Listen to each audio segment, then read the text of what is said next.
Γεια σας, είμαι η Δόκτωρα Άννα Μαρία Νίκος, χειρούργος οδοντίατρος με ειδίκευση στην αισθητική οδοντιατρική και στα οδοντιατρικά λέσεις. Και σήμερα θα μιλήσουμε για τον καθαρισμό των δοντιών, τον επαγγελματικό καθαρισμό των δοντιών στο οδοντιατρίο. Είναι το δεύτερο βίντεο της σειράς Happy. Ας ξεκινήσουμε βλέποντας γιατί χρειαζόμαστε και πότε χρειαζόμαστε τον καθαρισμό μας. Κάθε εξάμηνο στα σίγουρα, με αυτόν τον τρόπο, ελέγχουμε κάποια προβλήματα που μπορεί να έχουν παρουσιαστεί εμείς οι οδοντίατροι. Άρα, καλύτερα να δούμε ένα πρόβλημα πολύ μικρό παρά ένα μεγάλο. Δηλαδή, καλύτερα να έχετε ένα απλά σφράκι παρά μια απονέπωση, μια εξαγωγή των δοντιών σας. Όταν έχουμε κάνει μια εξατομικευμένη συμβουλή για να έρχεστε να κάνετε τον καθαρισμό σας πιο συχνά από τους 6 μήνες. Για παράδειγμα, έχετε παρουσιάσει μια περιοδοντική νόσο, μια περιοδοντίτιδα, μια ουλίτιδα και θέλουμε να σας έχουμε κάτω από τον έλεγχό μας για να είμαστε σίγουροι ότι δεν θα προχωρήσει ή δεν θα χειροτερεύσει το πρόβλημα. Και τέλος, εάν εσείς έχετε παρατηρήσει στον καθρέφτη σας αυτές τις μαύρες αντιστοιχικές κοιλίδες γύρω από τα δόντια σας, ή αν δείτε τα δόντια σας στραμπά, ή αν δείτε ότι τα δόντια σας πραγματικά χρήζουν έναν καθαρισμό, διότι κάνετε χρήση είτε του καφέ είτε του καπνίσματος. Ένας ακόμα λόγος που χρειάζεται σίγουρα καθαρισμό των δοντιών, επαγγελματικό καθαρισμό στο δοντιατρίο, είναι αν δείτε αίμα κατά τη διάρκεια του βουρτσίσματος. Και αυτό το αίμα το βλέπετε όχι μόνο μια φορά, φυσικά το βλέπετε συχνά και συνεχόμενα. Είτε στο πρωινό σας, είτε στο βραδινό σας βουρτσισμό. Με το απλό καθημερινό βουρτσίσμα στο σπίτι, εκείνο που αφαιρείται είναι η πλάκα. Αλλά επειδή δεν μπορούμε να την αφαιρέσουμε συνήθως, δεν είμαστε τόσο πολύ σχολαστικοί και να την αφαιρέσουμε πλήρως, δημιουργείται αυτή και γίνεται πέτρα. Αυτή η πέτρα δεν αφαιρείται παρά μόνο στο οδοντιατρίο. Πολύ ξεκάθαρο.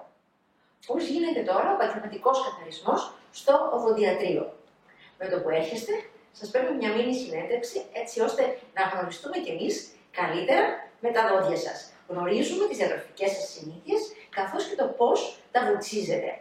Αν χρησιμοποιείτε μεσοδόντια βοηθήματα, όπως είναι για παράδειγμα τα μεσοδόντια βουρτσάκια ή το νήμα, γνωριζόμαστε με αυτόν τον τρόπο στην αρχή.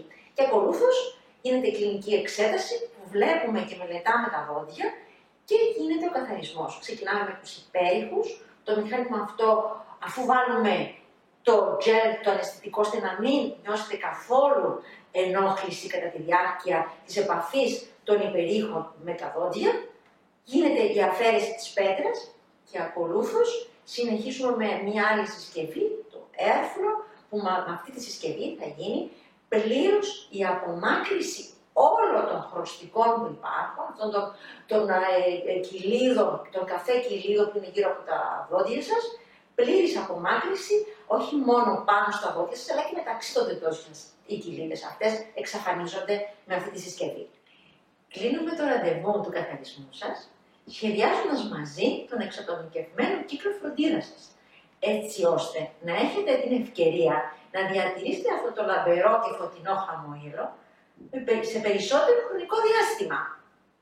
Για να ξεκινήσουμε τώρα με μια γρήγορη συμβουλή μετά τον καθαρισμό.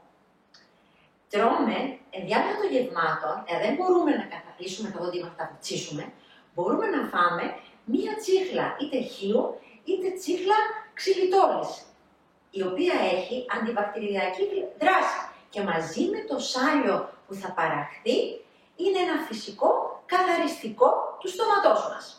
Για να πάμε τώρα σε μία έξυπνη συμβουλή. Πίνουμε πολύ νερό, ώστε αυτό να εξουδετερώσει τα οξέα από τα φαγητά, καθώς και τρώμε από τα φρούτα, προτιμούμε το αχλάδι, και από τα φρέσκα και ομά λαχανικά το σέλινο. Είναι αυτά που παράγονται περισσότερο σάλιο, ώστε να έχουμε λιγότερα οξέα, άρα να μην έχουμε το φόβο μιας στεριδόνας, ενός σάπιου δοντιού.